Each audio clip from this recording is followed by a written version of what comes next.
Welcome back to another exciting episode of Real Estate Matters here on the Money Matters Radio Network. I'm your host, Bob Gallagher with Ross Mortgage, joined in the studio today and every day by my co-host, Peter T. DeMore Sr. Thank you, Bob. You don't like when I leave out the T, so I'm sure to add it in every time. We want the T and the senior in there. Yeah, it's got to be there. It's got to be there. And then, of course, our special guest for this segment with us from RE/MAX Professional Associates in Shrewsbury is Lisa Westerman. And if you're thinking about buying or selling a home anywhere in Massachusetts with a specialty in central Massachusetts, you can give Lisa a call at 508-963-2018. Again, it's Lisa Westerman, 508-963-2018. Welcome to the show, Lisa. It's great to have you. Thank you. Thanks for having me. So we start off every segment, or the first segment of every show, by highlighting a real estate agent in the local area and talking about what's going on in the marketplace, especially in the Worcester area. And I lost track of it. I got to remember to get this stat one of these days after the show. I think it was last year. Worcester ended up on somebody's list of the top 20 growing cities in the country. And I want to say it was like number 10 or 12. Yes. Something in Forbes, and it was because of all the new biotech and life sciences jobs that are coming to the city, and all the the growth in the hospitals and all the colleges there. So, we were talking before we got started today about how Worcester is kind of underrated. A lot of people don't realize how great of a city it is. I mean, you got the Pike and 290. You're not far from 485. I mean, Route 9's a nightmare. I wouldn't drive that if you paid me, but it's relatively easy to get to as a city. It beats the heck out of Boston as far as traffic goes. And the price that you pay for housing, I mean, you could probably talk about that a little bit, Lisa. I mean, for a regular house, a starter home, say a ranch or a split level that's in halfway decent shape, what do you think you're looking at for a purchase price? Oh, you're definitely hovering around 200,000. I mean, that's impressive. I mean, yeah, that's a nice price. Yeah. If you go to not so nice towns around Boston, you couldn't get a broom closet for $200,000. Well, $200,000. If you look at the principal, interest, taxes, insurance, the tax incentive, and then look at renting something, right? I can't believe that buying wouldn't be cheaper. Yeah. Now, the other thing we were talking about too is the shortage of housing on the market right now, and it's not just Boston. I mean, it's worked its way all the way out west, or as far west as we go, which is Worcester County. It's kind of crazy how few houses are on the market now. Do you have a lot of people asking you, should I wait till the fall market? Should I wait till next spring? I mean, is that still something people are thinking? Oh yeah, that's very common. Actually, we were talking about this earlier. I find that people don't ask enough about timing. They automatically assume that the spring is the only time to list, or if they miss the spring market, then we got to wait till the fall because everyone's on vacation. But there is actually such a shortage of inventory. I just spoke with someone just the other day who said, I'm going to wait till next spring. I went and did market data and showed her that she would literally be the only property in her price range on the market at this point. So she said, let me get ready because, and that's happened a couple times recently where you're one of the few rather than one of the many. So I typically encourage people, if they're asking me in the wintertime, I tell them to get ahead of the spring market. And if they're asking me this time of year, I say, nope, just go out there because you're one of the few rather than one of the many. Right. And I think people think their prices will be higher if they're in a competitive spring market because sometimes people overbid.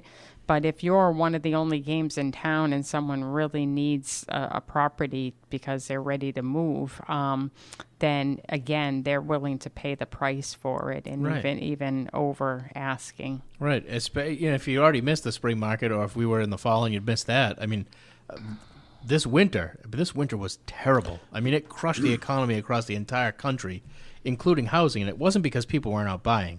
Because in the years running up to this, during the winter, you had plenty of people that had houses on the market, and you couldn't get anybody to go out there and look at them. This year, there were almost no houses on the market, and we had people lining up wanting to be pre-approved so they could go look at whatever was out there. That's right. Yeah. That they were looking at houses and they could not even see the backyard. Yeah, couldn't see the backyard. Some Right. of them, it was so bad you couldn't see the front yard. Yeah, that's right. Well, Yeah. that's funny you say that because a lot of people say, "Well, my house shows so much better in the spring," and I say, take pictures. We'll show them in a portfolio, and Yeah. we'll show people what it will look like. I said because realistically, if your house looks best in May.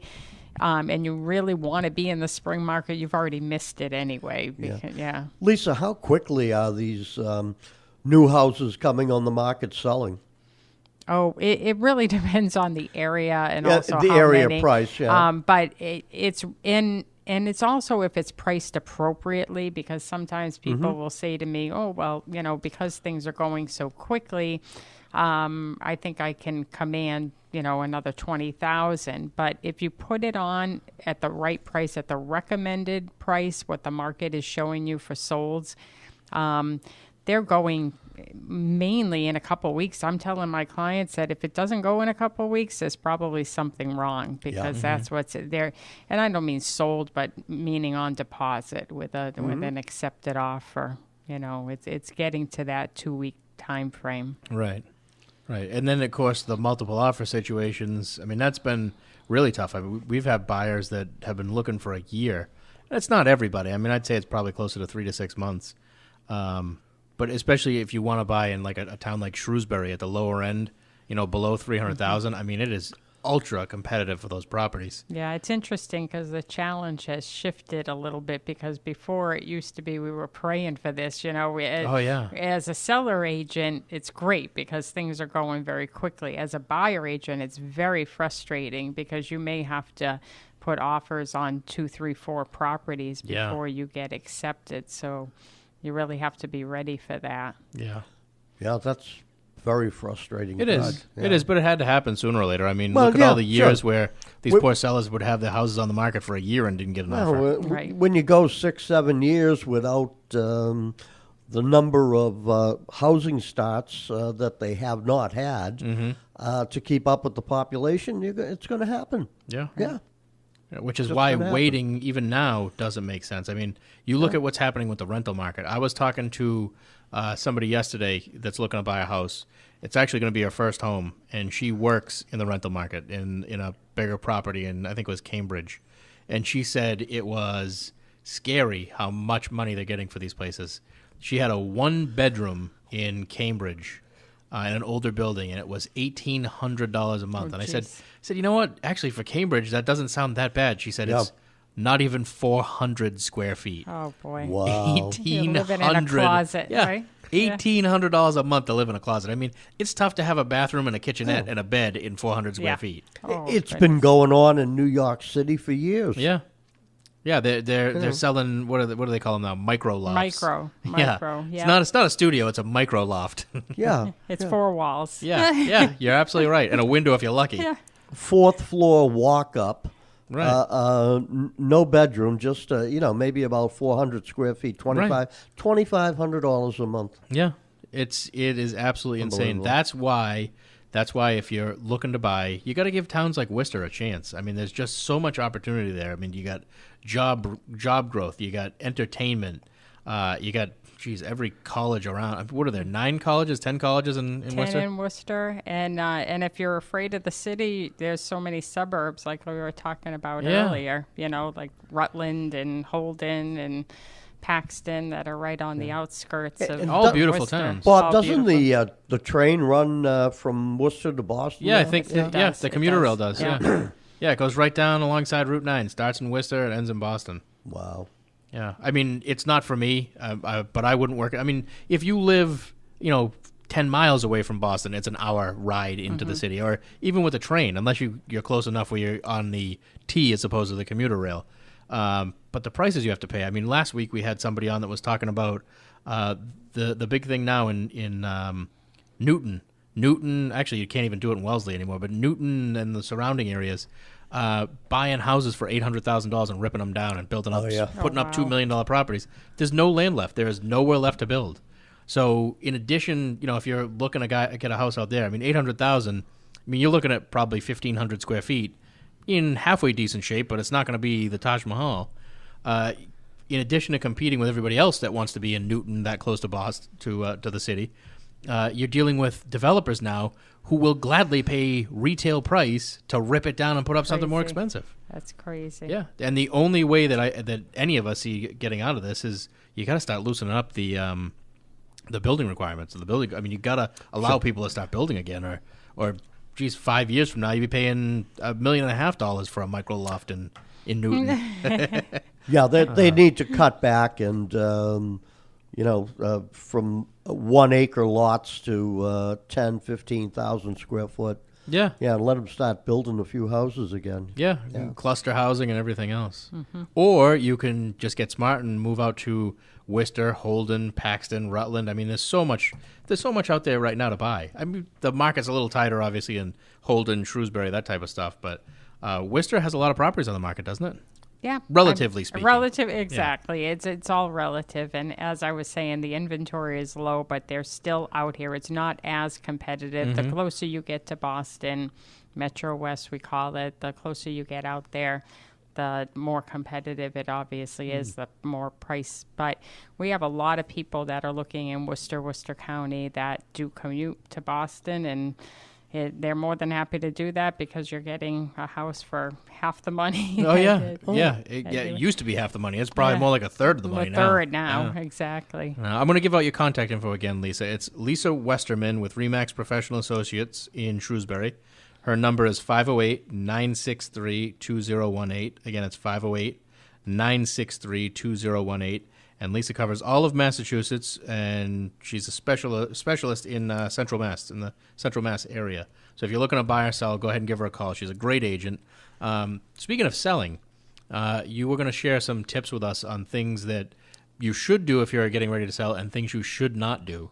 Right. And if you want to go ahead, I mean, what are the top 3 things maybe that you should consider doing if you're getting ready to put the house on the market? Okay. Well, I would start by saying, as we were talking a little bit about earlier, actually the number one thing would be to talk to a professional first. Mm-hmm. I would call a realtor that call me. Absolutely. Give Lisa a call. Yeah, give me a call. And basically, you really should talk to someone even years prior to getting ready to sell, only because you will read in magazines, you will hear on the news, you will hear on the radio when they tell you, you should do your kitchen, do your bathroom, do your floors.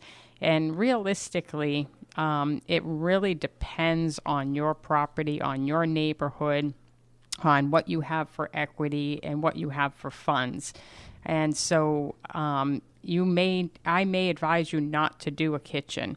I had someone, I was sharing this story earlier, that called me too late.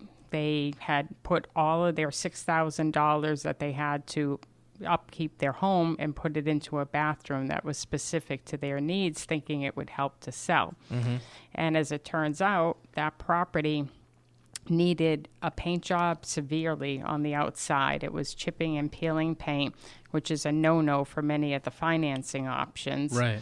And it also needed a new roof. So the curb appeal of this house was at a 0. I mean, people will probably just drive by, and she'll never have the opportunity to show off that bathroom that she put all of her money into. Right. So you really got to call a real estate professional prior to doing any of the renovations, because we would advise you on what best suits the pool of money that you have available. Because I would start by asking you, how much do you have to work with? And I would advise you as to which upgrades to put that money into.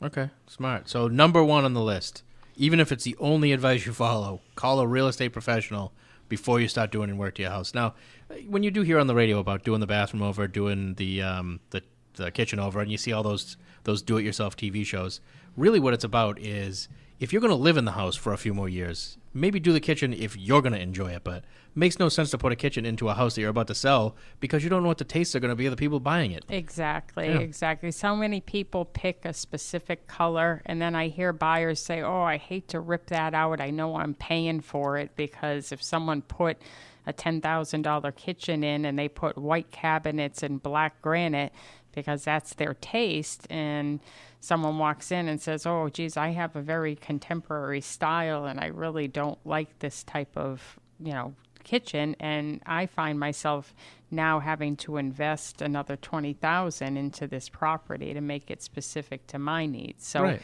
I'm not saying don't do a kitchen. I'm just saying talk to someone, because if you have a certain amount of dollars to work with, those dollars may be better spent on some things that could harm you from certain buyers being able to purchase your property.